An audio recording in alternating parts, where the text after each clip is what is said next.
Hello. Hey, you made it. Oh, God, we're here. Oh, well, that didn't take I was long just enough. getting ready to shut everything down, and I look. I'm like, oh, shit, he's on there. Yeah, I've been going, hello, for the last 5 minutes. I said, interview over, I'm hoarse now, I can't talk anymore. I'm sure.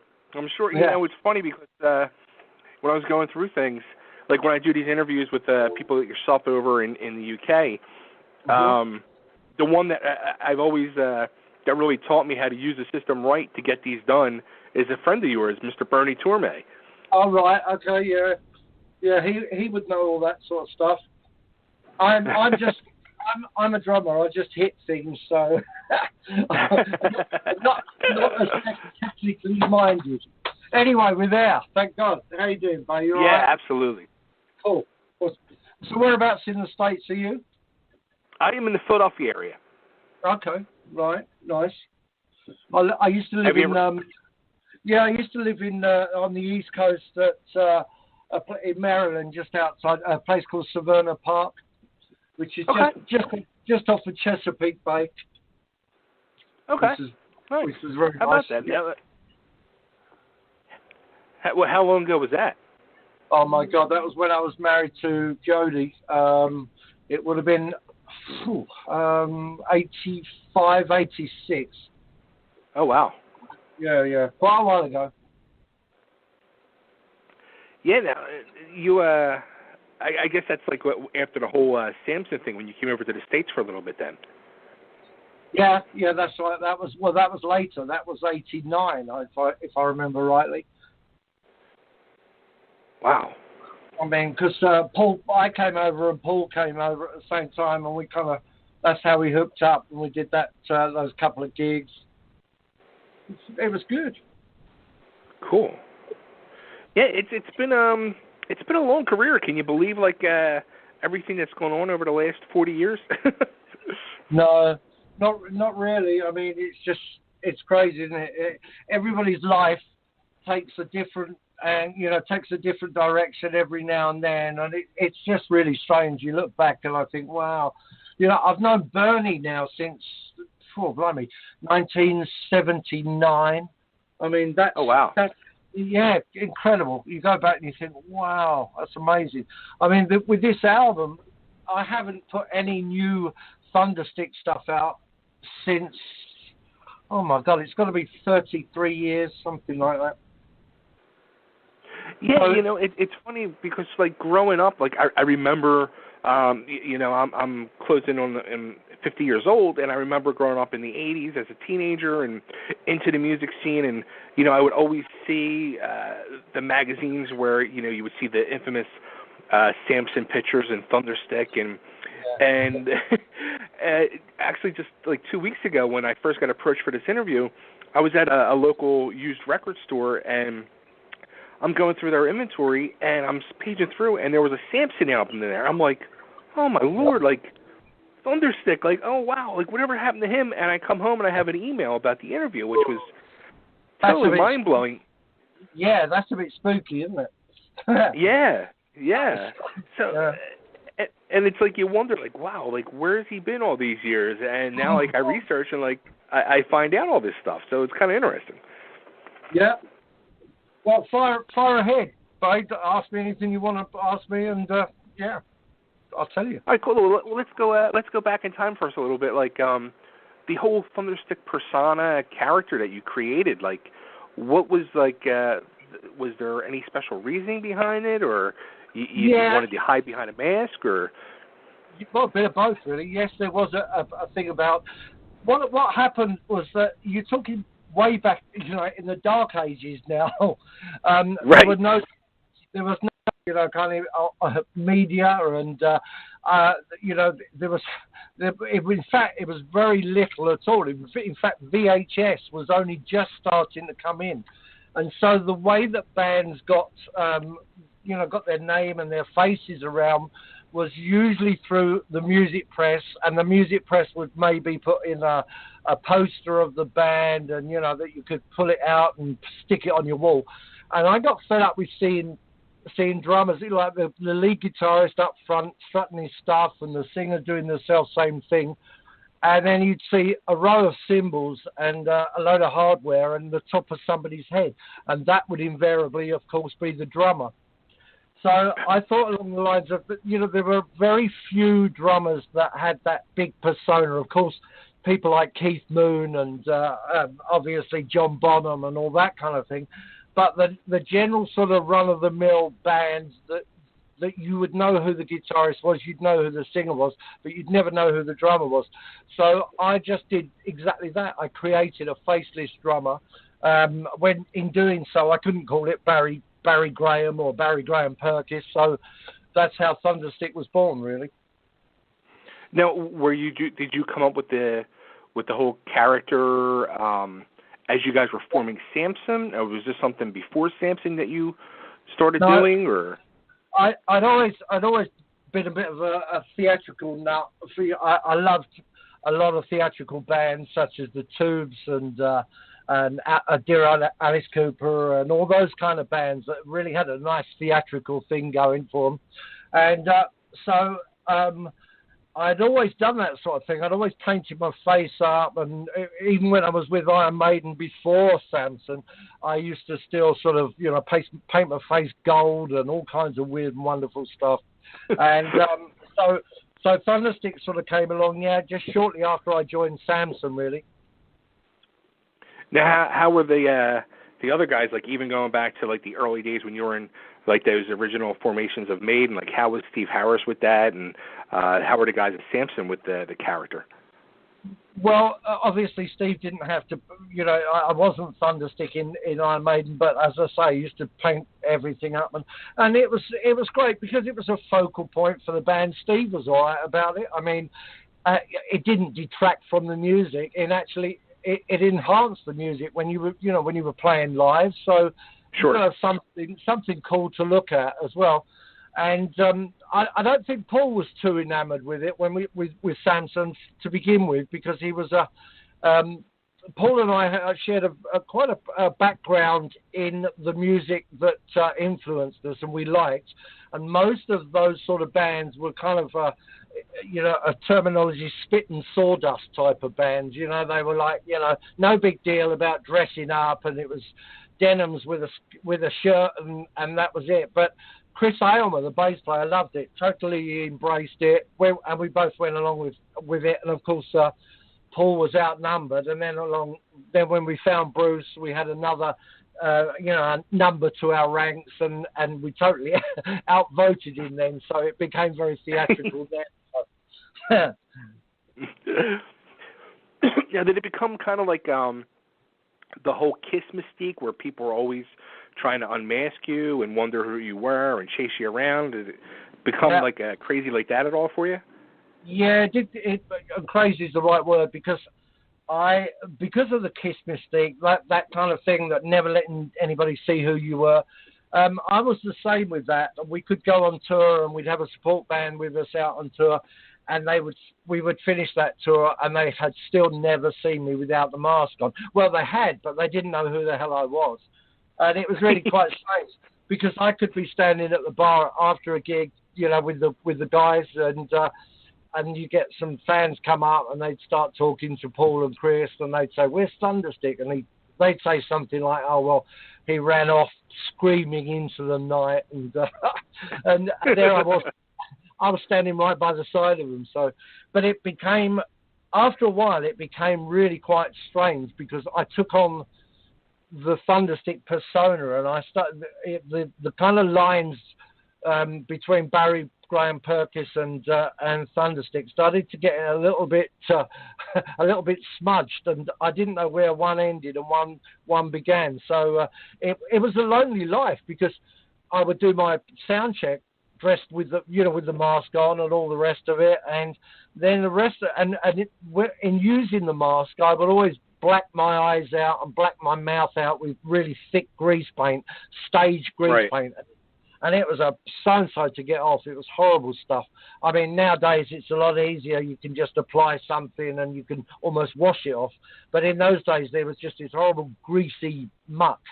And once I put that on, it took me a good sort of quarter of an hour, 20 minutes to rub all of that off my face. So invariably, I would do the sound check with the mask on, and the rest of the guys would say, well, we're going off, grab something to eat. And I would end up sitting there in the in the dressing room all alone. So it really did become quite strange. But there was quite a few, we had quite a few mad experiences along the way. Wow. Yeah. Now, like, how about that? Like you were saying, how it got kind of tough, like that fine line, like where the Thunderstick persona began and end, and where the real life Barry came in. I mean, it had to, like, especially as the band started getting bigger over in the UK. I mean, it had to be kind of using the word crazy. I mean, for you.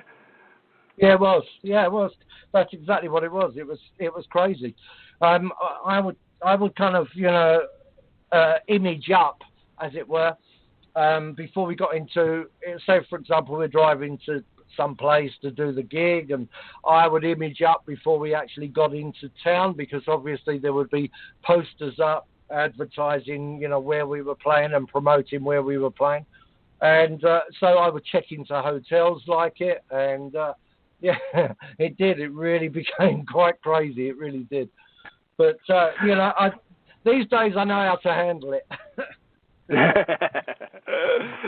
Well, now, at least I think I know how to handle it.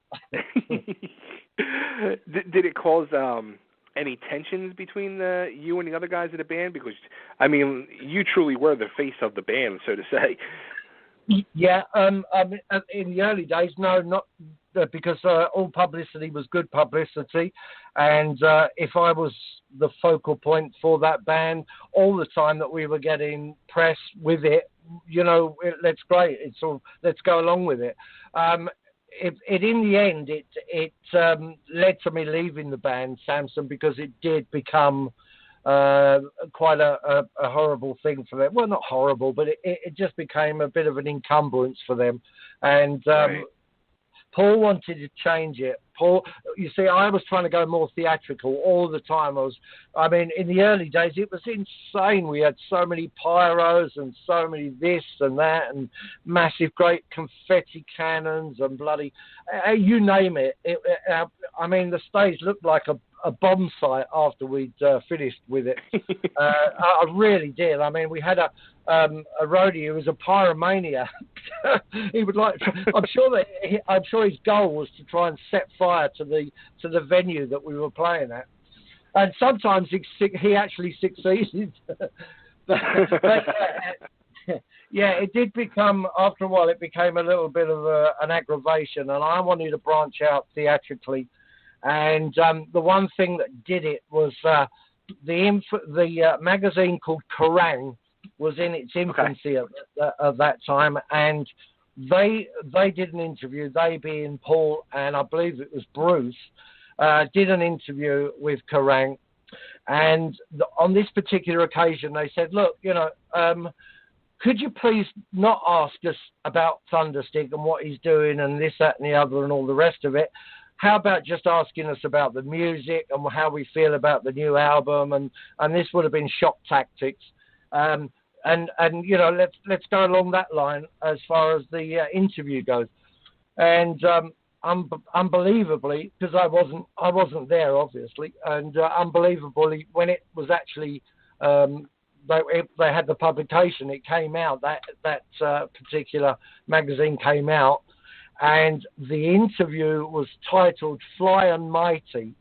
And on every single paragraph, all the way down the page, was these tiny little Thunderstick heads on every single paragraph.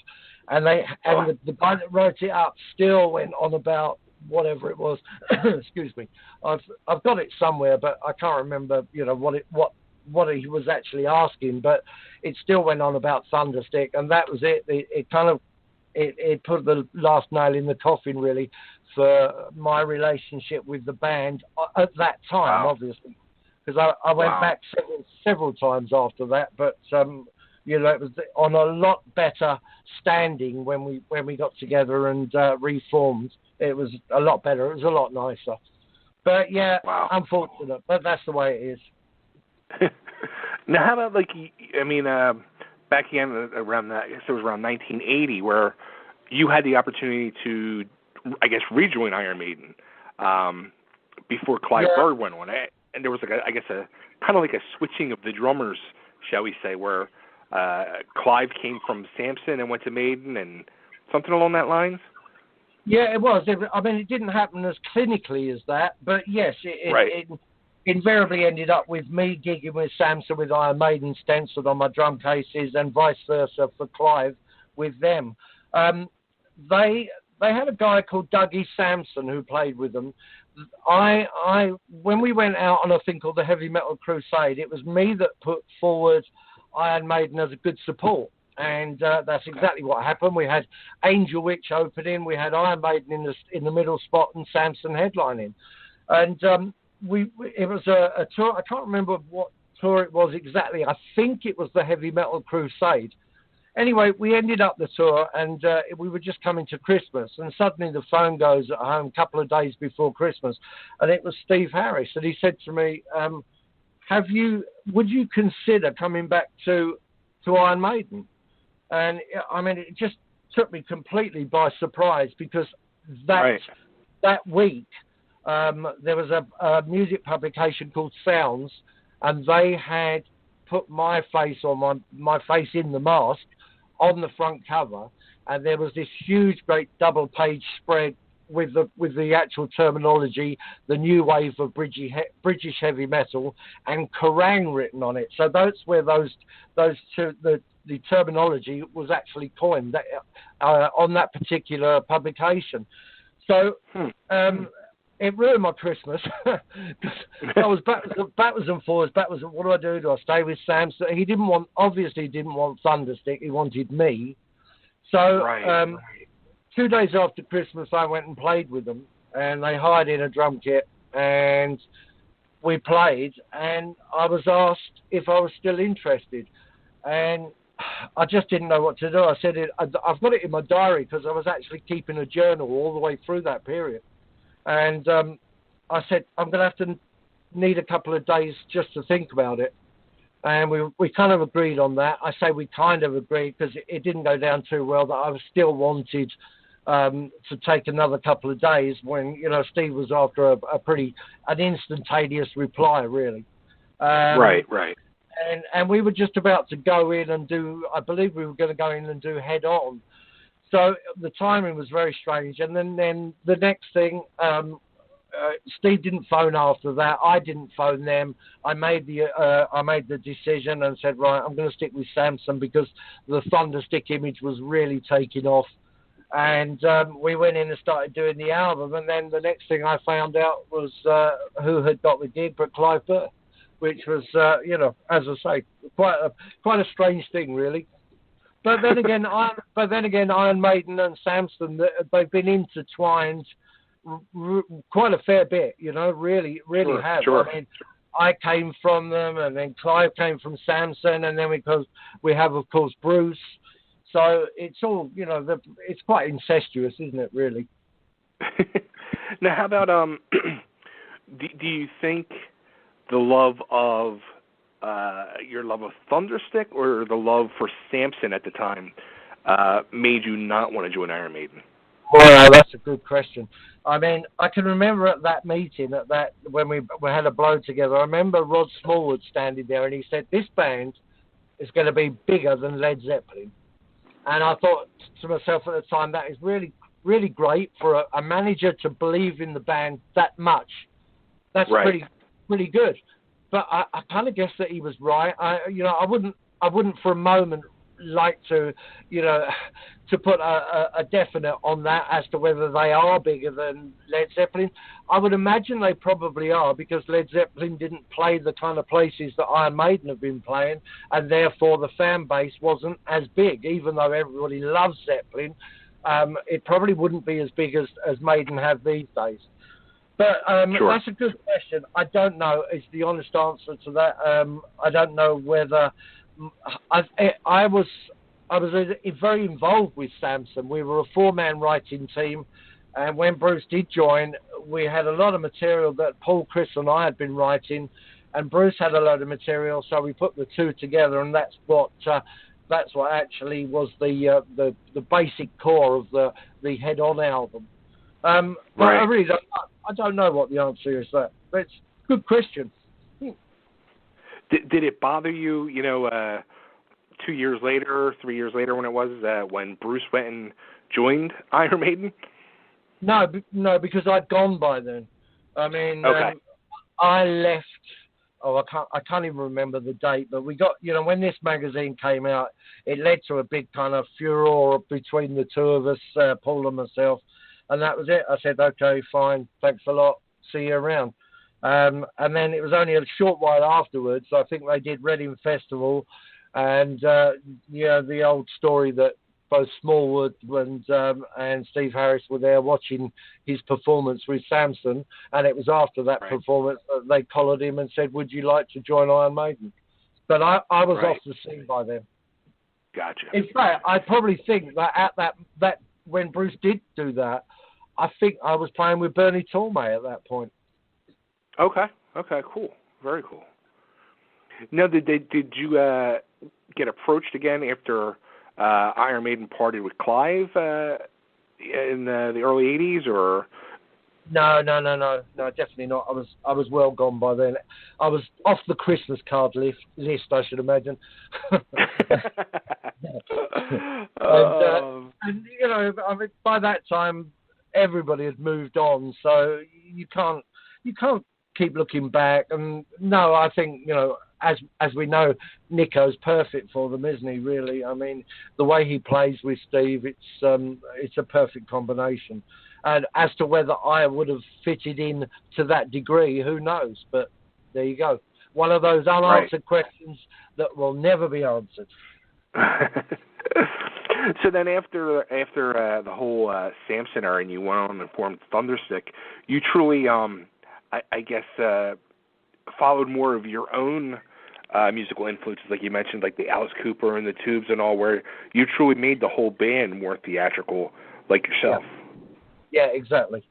I mean, the weirdest thing about it is that if you look at just to go back on the Iron Maiden thing again, if you look at the Thunderstick image and you look at Eddie, I would have, there was a couple of guys that once were talking to me, and they said, you know what, we were at school when all that was going on, and we always found Thunderstick to be far more frightening than Eddie, due to the fact that Thunderstick was real, and we knew that Eddie wasn't real, and that there was a guy in a suit who was, slopping around the stage, whereas Thunderstick was a genuinely, at that time, a frightening character.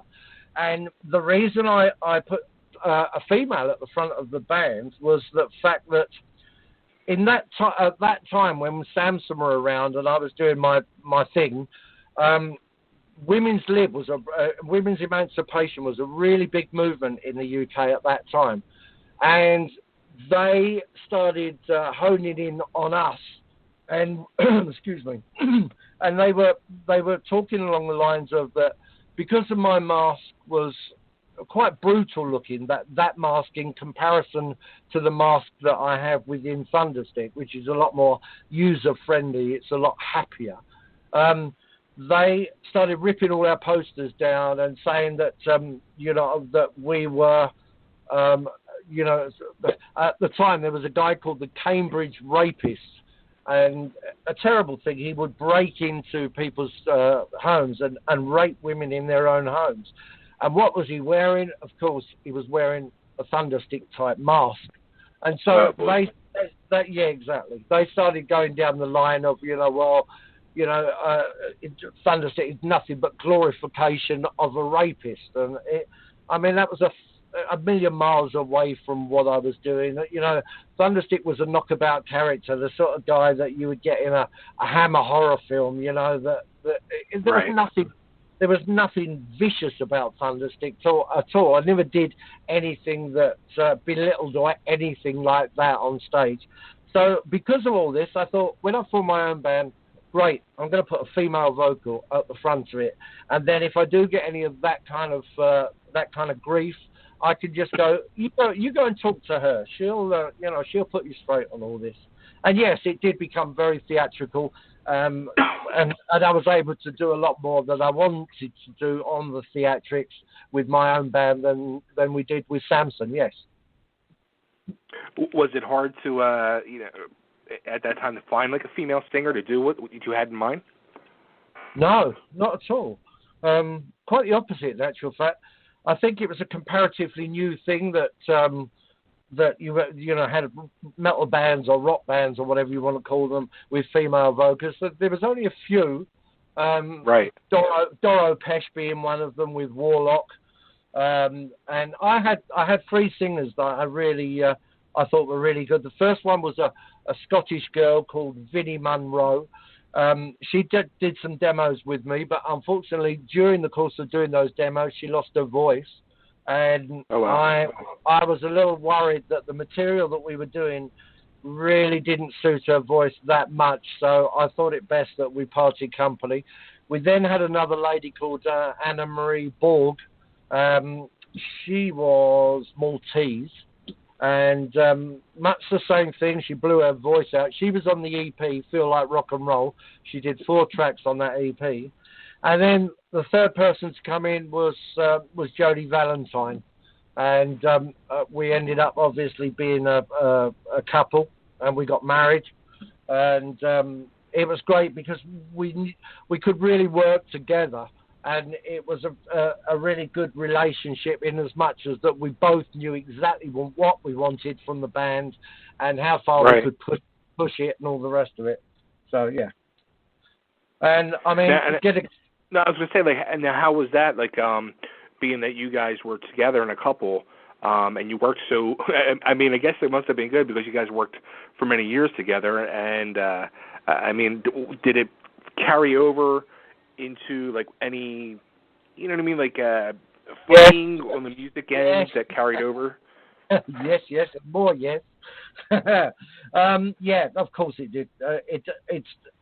It's like the old adage, you can't maintain a relationship within such a volatile environment such as the music industry without something going pop.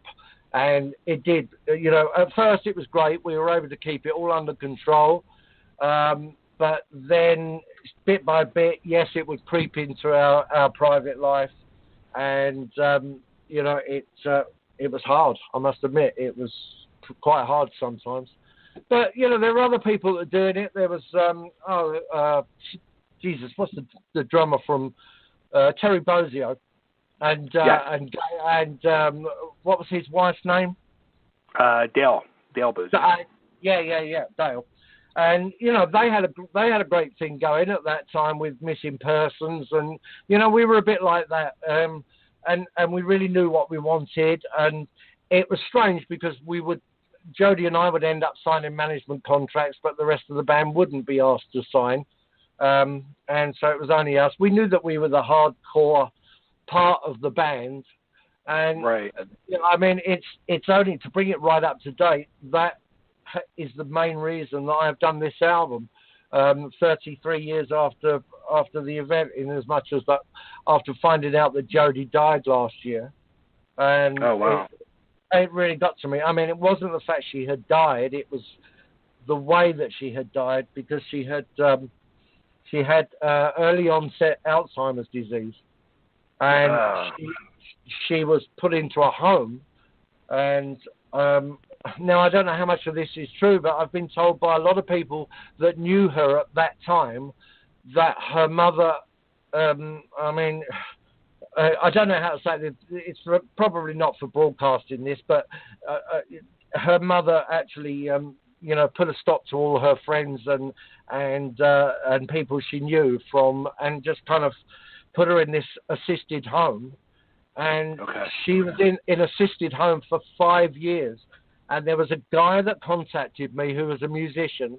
He found out about her past because, and he used to go and volunteer, going to meet these people and go and visit them.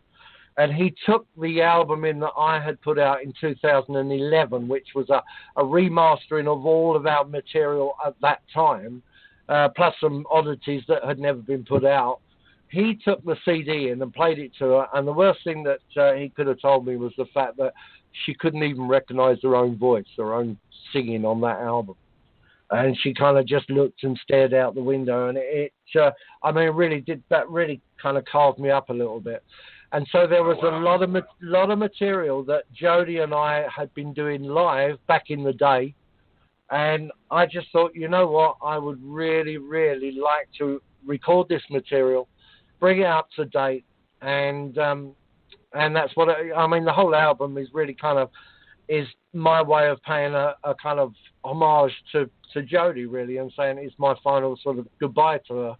And even though we hadn't stayed in contact when she did go back to the States, and we eventually got divorced, we didn't stay in contact with each other.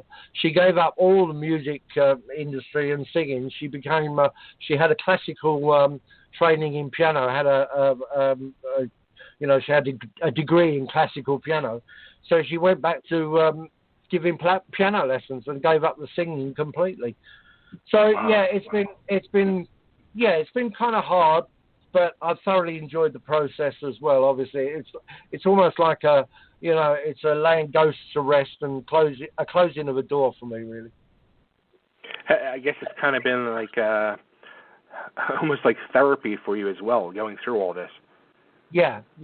It's been hard because of all the amount of tracks that I've had to relearn how to play them again, because it's been years since I've played them, and then not only learning how to play them again myself, and the only way that I could do that was by listening to recordings of both the band with Jody and I in it at that time, mid-80s, late 80s, and then having to put a band together again and then teach them how to play it. But I was fortunate enough that one of the guitarists that he used to play with in one of the lineups, the very last lineup of Thunderstick in the 80s, he's on this album, and I brought him back into the fold, and that was great to work with him again, because he had played all those songs live with us and then had never ever had them out on an album. So for him to actually be on the album, he's really happy about as well, which is great. That's nice. Very cool. Yeah. Now you have a new female singer who's on this album, and her name is Lucy V. Yep. What do I say about Lucy V? Well, what can I say? Lucy V, I discovered through a mutual friend who was on the lookout for me and found her. It's been hard with this because although it's a band album, it is all because it is so personal to me. I've also kind of regarded it somewhat as a solo album as well. So sure. I mean, Lucy has a lot of work of her own, and when depending on how the album does, if it starts creating a little bit of a buzz about it and a vibe, excuse me, I will put a band together to go out and play it live, which will be great. But at the moment, it's just all X Factor. I mean, I haven't got a clue how it's good. It has been received quite well. The people that have done reviews and write-ups of it have so far been really on my side, which is great. I mean, I'm a bit long in the tooth these days to actually take too much attention to reviews. But we've come out of it quite well. And so, yeah, I mean, when we actually think about going out live, then I will reform that band, and it will probably be the recorded band. But I'm not sure. I don't know. That's exciting, though. To me, that is exciting. Sure. Because it is so, there's a big question mark over everything. I haven't planned everything. Like in the old days, I was very meticulous in the way that I would run the band, and I would plan things way in advance, whereas this album has been somewhat nice because I've just put it out there, and we see how it goes. So, in other words, what you're saying is, too, you're kind of deep down looking forward to putting that Thunderstick mask back on and getting out there.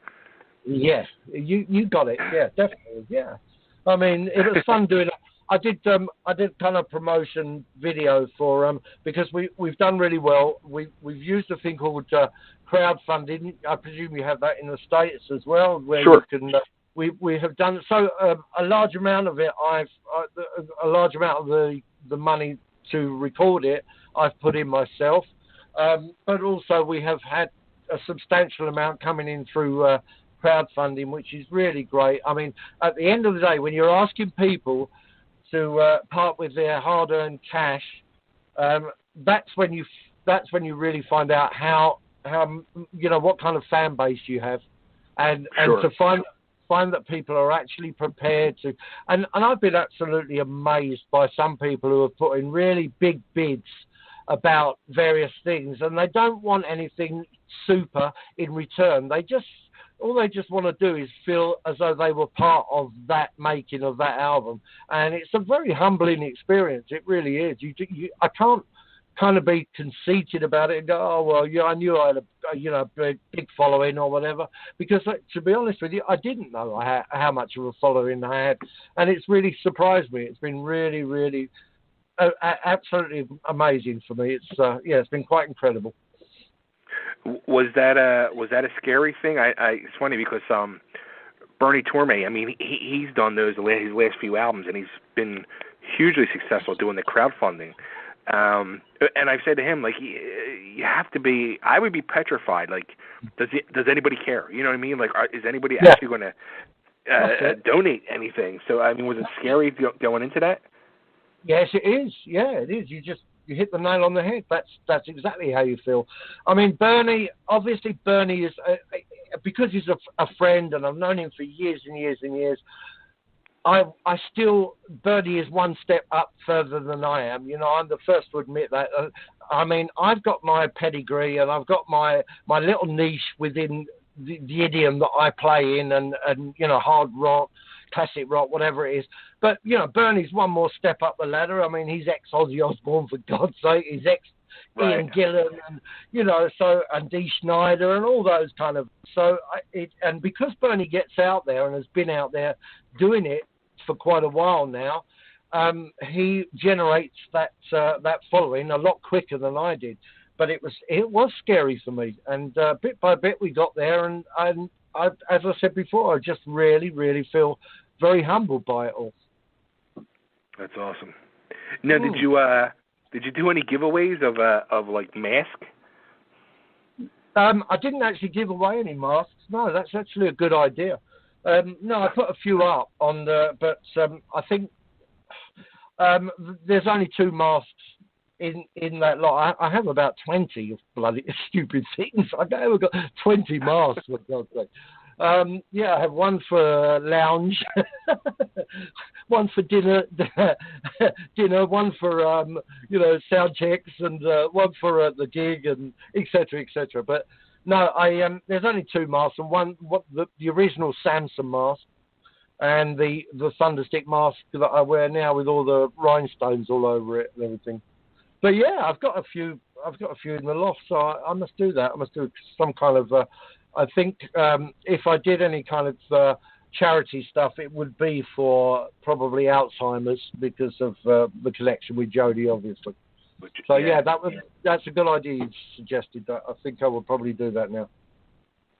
Now, how about that again? Going back to with the new album and Jody, passing and then bringing on Lucy. Was it tough trying to go through the process of finding a singer to take Jody's place? Yeah, that's why I chose Lucy, because she's so different to Jody's voice. Lucy's background is more kind of contemporary blues and rock, whereas as Jody, when I first met Jody and she first came over, she's crazy about English rock bands. Her all-time favourite band was The Who, and that's what brought her over. She literally just got on a plane and came over and went in search of a band. And so she had done musical theatre in the States. And, Man of La Mancha and Godspell and all those kind of things. Jesus Christ Superstar. She had done that in a thing called Summer Stock. And So it was great because she was so open to vocal style, and I kind of took on that kind of Lothario thing with her, where I certainly I didn't teach her how to sing, but I taught her how to sing rock and roll, and how not to hit precise notes, but to kind of groove your way up to those notes, and as rock singers do. Whereas as Lucy's different. She has a style, and that style is a contemporary blues style. So she's a lot grittier than Jody was. Jody was a lot clearer, cleaner. Whereas Lucy's voice it's got that dark, smoky type of thing within her voice, which is great for the material. It really is. But it was hard because I had to teach her, how to sing. Some of the songs we had to change a little bit because they were in the wrong key for her, and she wasn't able to do that sort of same vocal performance that Jody did. But it's all turned out great. It really has. Cool. Now, you had mentioned a few times about keeping a journal and a diary and all. Is there any plans to possibly write a book? Oh, man, I just wish I could. I really do, because the amount of times I've threatened this. In fact, there was a guy from the States. Who contacted me. He had got involved with a guy who had been one of the road crew for Iron Maiden back in the day.